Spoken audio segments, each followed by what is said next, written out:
Hi friends, quick and ఈజీగా fish fry business కూడా చాలా ఈజీగా చేసేసుకోవచ్చు. మా హస్బెండ్ ఏమో స్వామాలు వేసుకున్నారు. అండ్ అలాగే కార్తీక మాసం కాబట్టి మేము దగ్గర 2 months అయితే నాన్ వెజ్ తినలేదు. చాలా రోజుల తర్వాత నాన్ వెజ్ తినడం మళ్ళీ స్టార్ట్ చేస్తే ఫిష్తో స్టార్ట్ చేయాలంటే నాకు కూడా తెలియదు. మా ఆడబడిచి అయితే చెప్పింది, ఇంకా పిన్ని చెప్పిందని చెప్పి చేయడం అయితే స్టార్ట్ చేశాను. ఫిష్ అయితే తెప్పించాను అనమాట. ముందుగా వాష్ చేసుకొని పక్కకు అయితే పెట్టేసుకున్నాను. ఇంకా మసాలా మ్యారినేట్ చేయడానికి మసాలా అయితే కలుపుకున్నాను. ఆ ప్లేట్లో అల్లం వెల్లుల్లి పేస్ట్ తీసుకొని ఇందులో కొంచెం ఉప్పు, కారం, పసుపు, జీలకర్ర ధనియాల పొడి, కొంచెం గరం మసాలా కూడా యాడ్ చేసుకొని ముందు బాగా కలిపేసుకోవాలి. తర్వాత ఇందులో కొంచెం నిమ్మరసం కూడా యాడ్ చేస్తాను, స్పైసెస్ అన్ని బ్యాలెన్స్ చేస్తానని చెప్పేసి.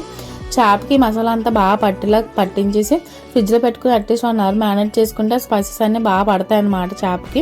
ఇంకా స్టవ్ మీద ప్యాన్ పెట్టుకుని ఆయిల్ వేసుకుంటున్నాను. నేనైతే షాలో ఫ్రై చేస్తాను, మీకు కావాలంటే డీప్ ఫ్రై కూడా చేసుకోవచ్చు. ఆయిల్ బాగా హీట్ అయిన తర్వాత చేప వేసుకుని అటు ఇటు తిప్పుకుంటూ కాల్చుకోవాలన్నమాట. ముందే వేసినా తిప్పకండి, విరిగిపోతుంది. అంతే సింపుల్గా fish fry ready. Please like చేయండి, సబ్స్క్రైబ్ టు మీకు యూట్యూబ్ ఛానల్ ఫాలో అవడం మర్చిపోకండి ఫ్రెండ్స్. ఒక లైక్ కొట్టినా వెళ్ళిపోకండి.